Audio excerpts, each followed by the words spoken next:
Hey everyone, I'm Upmanyu Dikshit and I'm from third year Electronics and Communication Engineering. I'm currently in my fifth semester and today I'm gonna tell you something which is very interesting and I personally find it very much intriguing to know, and it's about mathematics and about summation of series. Like, what do you call summation of all the natural numbers, like 1 plus 2 plus 3 plus 4 till infinity? And the answer is obviously like it's uncountable or infinity, but there exists a proof and which proves that the summation of all the natural number is actually a negative number, which is minus 1 by 12. And since we are past the National Science Day, which is celebrated on the birthday of Srinivasa Ramanujan, and National Mathematics Day, which is on the birthday of Srinivasa Ramanujan, and it's one of his favorite proofs that he wrote to his letter to G.H. Hardy in the Royal Society of Mathematics in London. And today I'll try to demonstrate that proof. There are lots of proofs available to this theory or this equation, but we are going to take a very fun method. So let's start with it. And yeah, so initially the question is, what is the sum of 1 plus 2 plus 3 plus 4 plus so on, right? Now, someone would answer it as infinity, but being a genius, Ramanujan said that it was actually minus 1 by 12. Now, there are a lot of different proofs, including Grandi series proof or the Riemann zeta function or the Epstein zeta function, which proves this correct. And you find this answer or this number appearing in physics quite often, like in harmonic oscillators. And this number is actually appearing in physics or in the natural world. So, like, I'll just try to prove it in a little bit. So, we take three sums. The three sums, the first sum would be t would be equal to 1 minus plus 1 minus 1 plus 1 minus 1 plus 1 mm, minus 1, right, and so on. So this is an infinite series, and now this infinite series would actually result in either 0 or 1. Like, it depends on what you take, but like if you end up on an even value or in even notation, like minus 1 minus 1 minus 1, or the place value of 2 4 6, you will get 0 as the answer. And if you end up at an odd value like 1 3 5, you'll get 1 as an answer.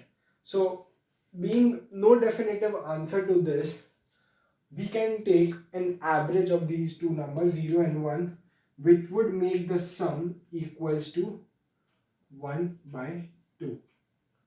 Now, this is a assumption, I get it. Many of those guys wouldn't get why do we take 1 by 2 as the summation of the series, because we don't know where infinity ends, right? And that's the beauty of this theorem, that because we don't know where infinity ends, we are taking an average of both the probabilities, which means that we are taking the closest value to the actual answer of where infinity ends and what's the sum of the series, right? So next sum, so let us name this as t1, and let's take the next sum t2, which is equals to 1 minus 2 plus 3 minus 4 plus 5 minus 6 and so on. So this is another series. This is T1, this is T2, and the sum of this series can be found out using, I'll just add it to itself. So I'll add T2 to itself. So after that, 2T2 becomes 1 minus 2 plus 3 minus 4 plus 5 and so on, plus T2, the entire series, 1, but I'll just add it in a different position, right? I'll just place 1 under 2. So it's the same series, but just place a little bit farther than its counterpart. Now, if you look at this series carefully, you can see that it's cancelling. So like 1 plus nothing is 1, 1 minus 2 is minus 1, minus 2 plus 3 is plus 1, and so on. So technically I am getting the same series as T1. So the answer to this is 1 by 2. So the summation of T2 is actually 1 by 4 because 2 comes here, right?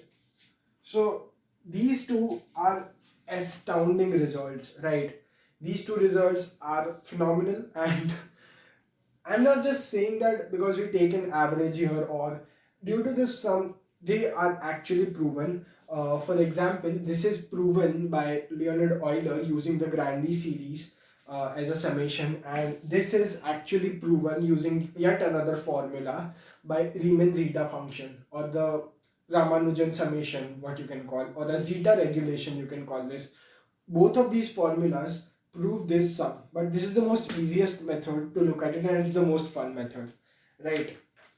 So I've got these two sums, right? So I'll just write here T1 would be equal to 1 by 2 and T2 is equals to 1 by 4, right?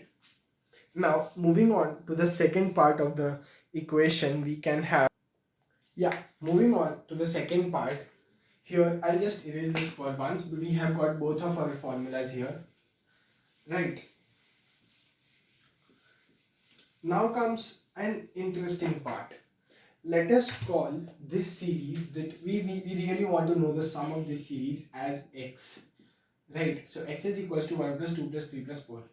Now let us subtract t2 from x, right? So x minus t2, which is equals to 1 plus 2 plus 3 plus 4 plus 5 plus 6 and so on, minus t2, which is the series of 1 minus 2 minus 3 plus 4, sorry, plus 3 minus 4 plus 5 minus 6 and so on, right? Now for this series, I can say that these all the numbers and these all other numbers are like the same, but they have the counter signs at only the odd positions. For example, 1 minus 1. So at the odd numbers, or the all the odd numbers have opposite signs to the series of the above numbers, right? So they can eventually cut. So for example, 1 minus 1 is 0 plus 2 plus 2 is 4 minus nothing, because 3 minus 3 is 0 and 4 plus 4 is 8 and so on. So we get a different series here, which is just no, so here it will be 4, it would be 12 and then 16 and so on. So here we get a different series of x minus t2, which is 4 plus 8 plus 12 plus c.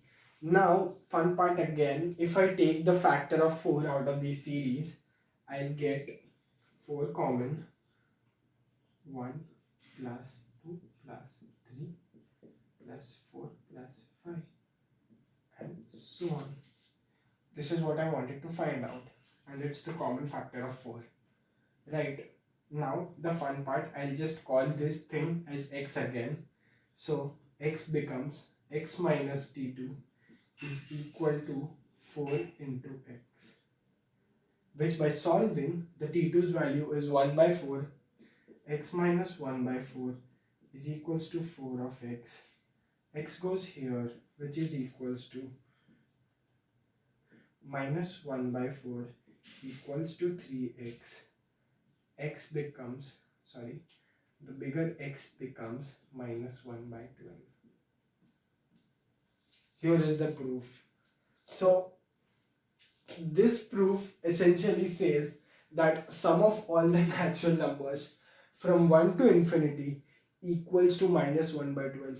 And I've shown you the proof. And the thing which is peculiar about this is that not this is a simple proof just for general understanding, but there are many different proofs, including the Riemann zeta function, Einstein zeta function, and many different mathematicians, including Leonard Euler and G.H. Hardy, have got these answers in the physical environments, and they are really found out in the physical environment, because infinity doesn't exist in nature.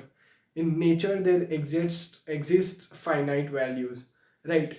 So you will get these type of numbers, but to let the physical environment, or to let the proof to be held like this, you need to have a concept of infinity. So there is no definite reasoning or logic behind why this number is coming, but it exists. It appears in physics, it appears in natural sciences and natural values when you are into computations and all that. And it is definitely used very much in the mathematics and physical accelerators, oscillators, and particle dispensers in the scientific domain. And this is one of the general proof. One of the mathematicians that discovered this proof has also been nominated for Abel Prize. And the series which is this is called the sum of Grandi series, and this is called the sum of uh, the Abel series. So Abel series and Grandi series sum. So these two are in itself one of the most prominent summation of the series, and this is called the Ramanujan summation. So yeah, if you want to know more about it, you can Google it, you can go on Wikipedia and stuff. And it's wonderful, and I found it interesting, so I thought of sharing it with you guys. And yeah, have fun. Thank you.